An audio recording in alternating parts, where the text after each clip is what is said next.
Salut, c'est Real Team. C'est Réal. Salut, c'est Real Team. J'espère que vous avez passé de bonnes vacances. Ça y est, on est reparti pour une nouvelle année. Hein. Et à un moment donné, il faut bosser quoi. Allez les gars, hein. Je redesign vos logos. Balance ton logo. Je crois que c'est le 5e. Balance ton logo. Donc vous avez été plusieurs à m'envoyer vos logos. N'hésitez pas encore. Hein. Si vous avez envie que je redesign, que je revoie vos logos, je suis pas là pour faire vos logos, on est d'accord? Je suis juste là pour redesigner ou bien vous dire ce qui est bien, ce qui est pas bien dans vos logos. Donc balance ton logo @realteam.com. C'est ici. Envoyez vos mails et avec vos plus beaux logos. Et s'il vous plaît, si vous pouvez me les envoyer déjà en Illustrator, ça pourrait éviter pas mal de boulot. Indélébile production. Voilà. Franchement, bravo pour ton logo. Franchement, il est assez propre. Il y a un marqueur, c'est ce que tu m'expliques dans ton mail, et ici un vinyle. Intéressant. On copie-colle, tac. Quand vous sélectionnez quelque chose, vous appuyez sur Alt et normalement la flèche se trouve. Il y a une flèche noire et une flèche blanche qui s'entremêlent. Et quand vous faites comme ça, après vous faites votre duplication. Alors la première chose que je vois, tu vois, c'est par exemple, déjà ça, là tu as de la typo. Cool quand tu as envie de faire, de pas faire de fautes d'orthographe, de trucs comme ça, donc c'est de la typo. Première chose que j'encourage à faire, c'est clic droit, vectoriser. Donc là, d'un coup, c'est vectorisé. Donc c'est plus de la typo, donc elle ne peut pas être changée avec le simple fait d'écrire sur ton clavier. Mais elle rend, c'est un objet, ça devient un objet. Donc voilà, la première chose que je vois, c'est que tu vois, tu as centré ta typo par rapport à la proposition que te fait automatiquement l'écran, qui inclut les accents. Le problème des accents, c'est que tu vois, ça te donne un débord ici que tu n'as pas en bas. Moi, ce que je vous encourage à faire toujours, c'est ne pas prendre les accents en compte quand vous voulez centrer une typographie. Donc, qu'est-ce qu'on fait? On prend là, en gros, une moyenne qui est à peu près ici. Parce que la typo, c'est du handwriting. Donc voilà, il y a une moyenne. Donc voilà. Ensuite, ce que tu peux faire, c'est faire comme ça. Tac. Et tu centres par rapport à ça. Et tu vois, d'un seul coup, il y a une meilleure visibilité. Deuxième petit truc qu'il faut vérifier toujours dans un logo. Hop. Tac. C'est que tes espacements soient bien. Donc on va prendre encore une fois une moyenne, hein, parce que comme on le voit, c'est pas linéaire. Il faut garder les proportions pour que l'œil de celui qui va voir votre logo soit satisfait quelque part. Encore une fois, là, je suis vraiment en train de faire des... Je chipote, hein, mais j'aime bien chipoter. Alors bien sûr, on pourrait faire ces espacements, on pourrait les reproduire dans la typo, mais comme la typo, c'est du handwriting, on n'est pas obligé. Voilà, enlevons tous nos espacements. Est-ce que notre œil est satisfait? Moi, ça me satisfait pas mal. De toute façon, ton logo, moi, de base, je le trouvais plutôt sympa. Est-ce que ce cadre est utile? T'as pas relié deux points? Quand tu vas faire... quand tu vas l'envoyer en impression, il faut que ce soit bien relié, quoi. Non, c'est vrai qu'avec un carré, c'est sympa.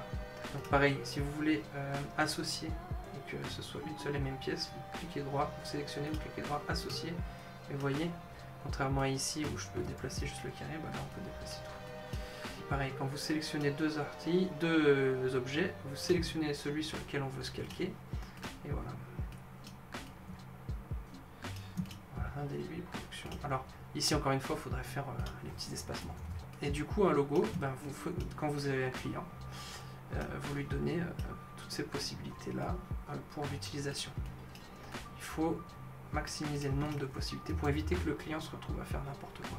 Vous voyez, j'ai pas fait une grosse différence. Hein. Je veux pas en fait trop toucher votre travail, mais est-ce que vous voyez un peu la différence?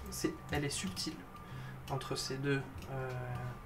Alors déjà d'une, il y a le fait de vectoriser les typos, toujours vectoriser les typos, parce que quand vous allez l'exporter pour des clients ou pour imprimer ou pour même pour imprimer des t-shirts ou des flocages ou quoi, ben en fait il faut le vectoriser, il peut y avoir trop d'erreurs commises et bien unifier vos objets. Voilà, en gros, moi, ce que je te proposerais, en tout cas, franchement, bravo. Bravo, joli travail. Merci pour d'avoir osé partager ton logo. Et voilà, j'ai pas plus de choses à dire que ça. Franchement, pour une première, bravo. Voilà, voilà. Deuxième logo. Deuxième logo. Donc, c'est pour l'entreprise Pomera. Je vous cache rien, c'est ma cousine. Je suis trop fier.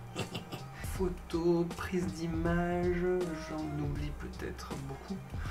En tout cas, j'aime trop son talent. Si vous voulez aller voir, je vous essayerai de trouver et je vous mettrai dans la description de cette vidéo le lien. Elle m'avait expliqué, oh, c'était il y a trop longtemps, cousine, je suis désolé.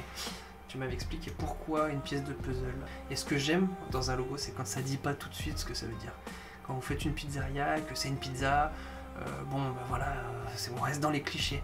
Si vous faites une pizzeria et dessus vous mettez, je sais pas moi, un cheval d'échecs, il y a une histoire derrière le logo. Les gens vont se dire, mais pourquoi vous avez mis un cheval d'échecs avec une pizzeria?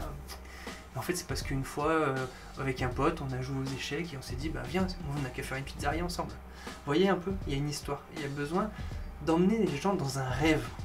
Donc, là, c'est un peu ça. Il y a une histoire derrière le logo. Malheureusement, je m'en souviens plus exactement, mais en gros, c'est une pièce du puzzle. Donc, c'est intéressant, on va pouvoir faire de la 3D. Premièrement, déjà, on va faire notre face du haut à plat.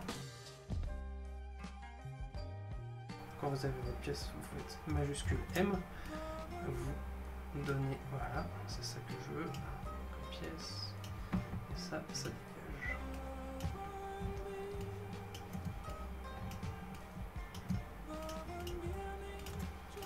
Voilà. Effet 3D. Donc effet 3D, vous allez dans effet 3D, extrusion et biseautage. Et là vous en demandez beaucoup à votre ordinateur en général, hein. Soyez honnête. Là avec la molette, vous choisissez un peu la 3D de votre objet. Vous voyez, vous avez les ombres, vous pouvez vraiment tout toucher là. Le truc c'est que c'est pas ça que je vais vouloir faire moi tout de suite. Moi je veux arriver à une forme, à un aplat. Voilà. Vous voyez, on a une 3D. Hop. Alors on voit bien que là ça a été tenté, mais tu vois, il y a des petites imperfections dans le logo. On va essayer de remédier.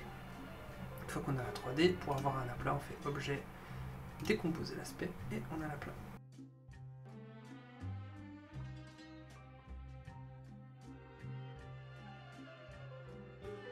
Donc là vous avez des lignes pour avoir un aplat. Vous venez là, objet, décomposer. Ok, vous avez un aplat. Vous voulez faire propre, hop. Oui. Allez, bisous. Donc on va faire les espacements. Et vous voyez, tac, on va utiliser le haut, histoire que... commande D pour 1, 2, 3, 4, 5 et 6. Tac. Donc j'y vais par paire tout le temps.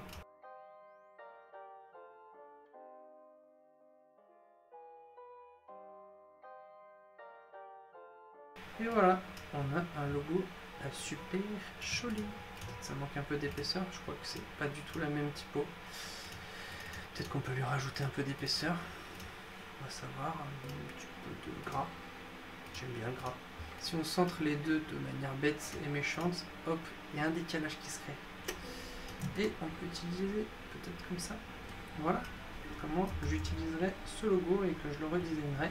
Voilà pour le logo numéro 2, et on vient pour le logo numéro 3, Chaz Cyprien. Donc moi ce que je vois qui est cool mais qui est un peu dommage, c'est qu'il n'y a pas le nom de l'entreprise. Un logo c'est la typo plus l'icône, vous voyez, c'est la logotype, c'est tout ça en même temps. L'icône peut être utilisée séparément, la typo peut être utilisée séparément, ça dépend comment vous voyez l'utilisation de tout ça. Je vois 2C et je vois la clé plate comme tu disais.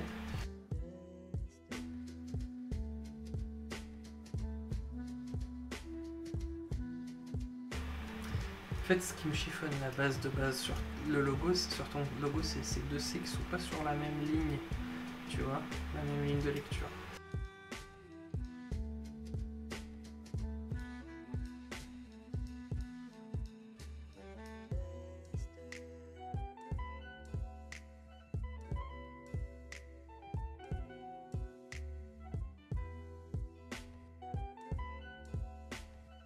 Voilà, je pense que ça le fait. C'est un joli petit logo. Donc, je suis passé de ça, hop, tac, à ça. Dites-moi ce que vous en pensez dans les commentaires. Dites-moi ce que vous en pensez. Pareil, les outlines, ça là, on perd en lisibilité en faisant comme ça. Je pense qu'il faut mieux faire de la valeur sûre, c'est des pièces pleines. Donc voilà, moi je pense que tu vois, il y a les deux C et il y a la clé plate sur la même ligne. Ça amène beaucoup plus de lisibilité. Ici en dessous tu peux mettre ton nom tranquille, tu vois. Là, je le vois très bien sur un t-shirt, tu vois. Bim. Tac, ça le fait comme ça sur un t-shirt. Sur un broderie c'est facile à faire. C'est toi, on voit tout quoi. Voilà. Dites-moi ce que vous en pensez en commentaire. Ça m'a fait plaisir de faire ces 3 logos. Pour tous les autres que j'ai pas pu faire, je suis désolé, mais je vous ai pas pris dans le sens où ça demandait trop de travail. Enfin voilà, j'ai quand même pas mal de demandes. Donc voilà. Ne perdez pas courage. Peut-être que je reviendrai et essayerai de faire des logos. N'hésitez pas à envoyer vos logos à balancetonlogo@realteam.com. On verra si on peut s'amuser avec. En tout cas, ça m'a fait plaisir de pouvoir faire ces logos, ça me fait plaisir de pouvoir reprendre un peu les vidéos. Je sais pas du tout le rythme que je vais donner aux vidéos, je vous avoue. Entre le travail, les enfants, les différents petits jobs que j'ai à droite à gauche comme ça pour m'amuser. Vous voyez, la fourchette un peu est vaste. Sur ce, restez créatifs. À plus.